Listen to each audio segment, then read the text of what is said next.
Nigeria, we have less than a year and a half to go before this Buhari administration leaves office or rigs itself back into office. I seriously doubt if majority of Nigerians would like to endure the kinds of cruel and cold life hardship that they have experienced the past 2 years.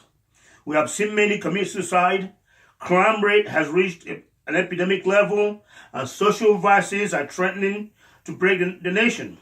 The rape people traffic in body parts these days is epidemic, and yet the Buhari government is completely out of touch, unconcerned about the decadence sadly gripping the nation.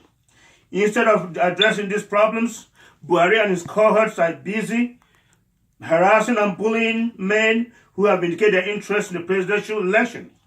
No wonder teachers in Kaduna insist on keeping their jobs after very poor performances. No one in the nation cares to earn something through hard work, including the president, who wants a second term at all costs when all evidence points to an unfortunate failure. He does not care about good performance, but simply staying in power at the grave expense of all Nigerians. 2 years after this government, our roads, our economy are like mud and rock. Mr. President, I do not care who is in the other room, but we are going to hold you responsible for dereliction of duty. We are going to hold you responsible for hypocrisy. We are going to hold you responsible for bad policy decisions. You want to be the president of a free nation, you should accept the criticisms that accompany it naturally. You had to say what you had to say about Zimbabwe and their need to respect their constitution and laws. But what about Nigeria's constitution and the laws? That is the biggest and highest hypocritical statement, because all the governors are now emulating you and destroying the judicial process. You and these governors have become chief justices, and the autonomy and integrity of the judicial process have become fairy tales in Nigeria. Now we are hearing your government wants to pay another government close to half a billion naira to teach your government how to develop and grow an economy. Mr. President, that is the worst insult you can give yourself and the millions of well-educated Nigerians who are spread across the world. Except there are those in your government who are looking for ways to move money out of the nation. You do not have to spend a penny to grow Nigeria. America, China, and other nations did not pay any nation for their developments. The answer to Nigeria's problems are in our criticisms of your government, in the books already written by Nigerians and others around the world.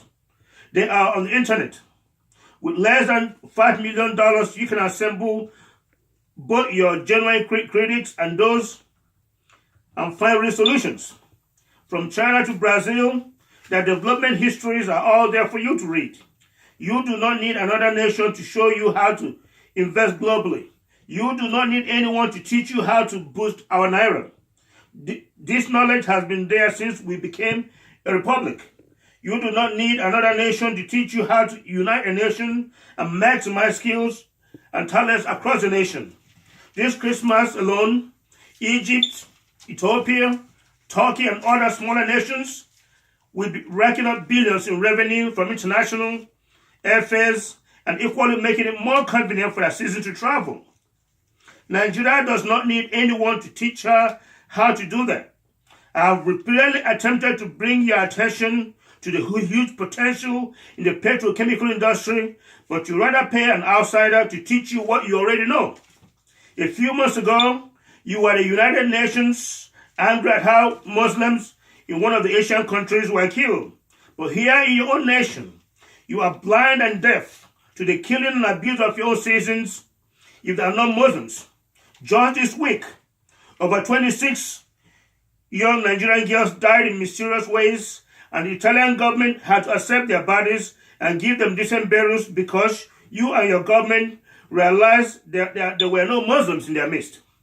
The Italian government was so shocked at your inhumane response to a national tragedy and called your government out. Not one Nigerian government official and no statement from your government. Your government has turned into a global tragedy in and of itself.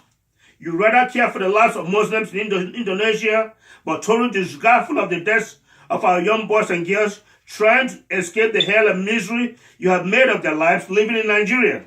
You are not a modern-day presidential material, and I hope more Nigerians can see your inadequacies and total bereavement in ideas for a modern and safe and united Nigeria. What happened in the high seas of the Mediterranean was much more than drowning.